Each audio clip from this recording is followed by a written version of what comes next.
Emma.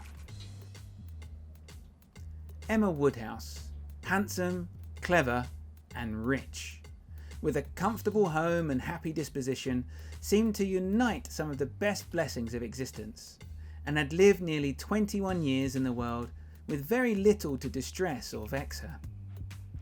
She was the youngest of the 2 daughters of a most affectionate, indulgent father, and had, in consequence of her sister's marriage, been mistress of the house from a very early period.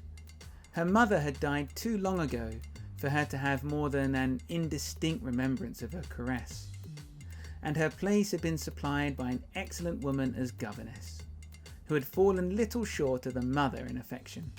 16 years had Miss Taylor been in Mr. Woodhouse's family, less as a governess than a friend. Very fond of both daughters, but particularly Emma. Between them it was more than intimacy of sisters. Even before Miss Taylor had ceased to hold the nominal office of governess, the mildness of her temper had hardly allowed her to impose any restraint, and the shadow of authority being now long passed away, they had been living together as friend and friend, very mutually attached, and Emma doing just what she liked, highly esteemed Miss Taylor's judgment, but directed chiefly by her own. The real evils indeed of Emma's situation were the power of having rather too much her own way, and a disposition to think a little too well of herself. These were the disadvantages which threatened allow her to many enjoyments. The danger, however, was at present so unperceived that they did not by any means rank as misfortunate with her. Sorrow came, a gentle sorrow, but not at all in the shape of any disagreeable consciousness. Miss Taylor married. It was Miss Taylor's loss which first brought grief. It was on the wedding day of this beloved friend that Emma first sat in mournful thought of any continuance. The wedding over, and the bride people gone, her father and herself were left alone to dine together, with no prospect of a third to cheer a long evening. Her father composed himself to sleep after dinner, as usual, and she had then only to sit and think of what she had lost. The event had every promise of happiness for her friend.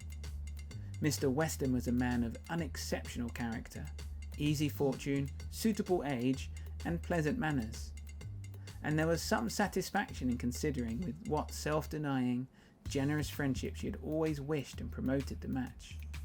But it was a black morning's work for her. The want of Miss Taylor would be felt every hour of every day.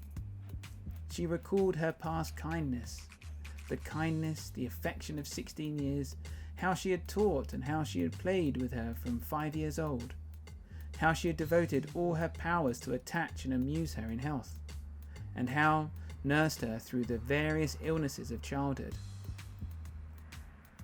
A large debt of gratitude was owing here, but the intercourse of the last 7 years, the equal footing and perfect unreserve which had soon followed Isabel's marriage, on their being left to each other, was yet a dearer, tenderer recollection.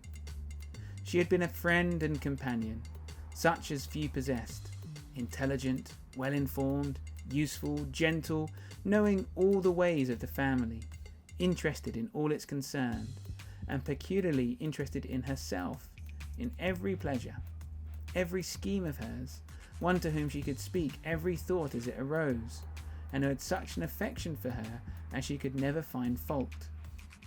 How was she to bear the change? It was true that her friend was going only half a mile from them, but Emma was aware that great must be the difference between a Mrs. Weston only half a mile from them and a Miss Taylor in the house, and with all her advantages, natural and domestic, she was now in great danger of suffering from intellectual solitude. She dearly loved her father, but he was no companion for her. He could not meet her in conversation, rational or playful. The evil of the actual disparity in their ages, and Mr. Woodhouse had not married early, was much increased by his constitution and habits. For having been a hypochondriac all his life, without activity of mind or body, he was a much older man in ways than in years. And though everywhere beloved for the friendliness of his heart and his amiable temper, His talents could not have recommended him at any time. Her sister, though comparatively but little removed by matrimony, being settled in London, only 16 miles off, was much beyond her daily reach, and many a long October and November evening must be struggled through at Hartfield, before Christmas brought the next visit from Isabella and her husband, and their little children, to fill the house and give her pleasant society again. Highbury, the large and populous village, almost amounting to a town to which Hartfield, in spite of its separate lawn and shrubberies in name, did really belong, offered her no equals. The Woodhouses were first in consequences there. All looked up to them. She had made many acquaintances in the place, for her father was universally civil, but not one among them who could be accepted in lieu of Miss Taylor for even half a day. It was a melancholy change, and Emma could not but sigh over it and wish for impossible things, till her father awoke and made it necessary to be cheerful. His spirits required support. He was a nervous man, easily depressed, fond of everybody that he was used to, and hating to part with them, hating change of every kind. Matrimony, as the origin of change, was always disagreeable, and he was by no means yet reconciled to his own daughter's marrying, nor could ever speak of her but with compassion, though it had been entirely a match of affection, when he was now obliged to part with Miss Taylor too, and from his habits of gentle selfishness and of being able to suppose that other people could feel differently from himself, he was very much disposed to think Miss Taylor had done as sad a thing for herself as for them, and would have been a great deal happier if she had spent all the rest of her life at Hartfield.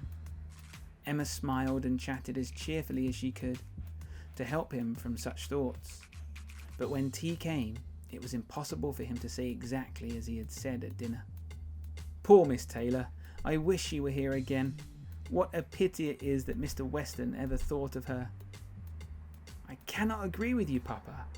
You know I cannot. Mr. Weston is such a good-humoured, pleasant, excellent man that he thoroughly deserves a good wife. And you would not have had Miss Taylor live with us forever and bear all our odd humours, when she might have a house of her own.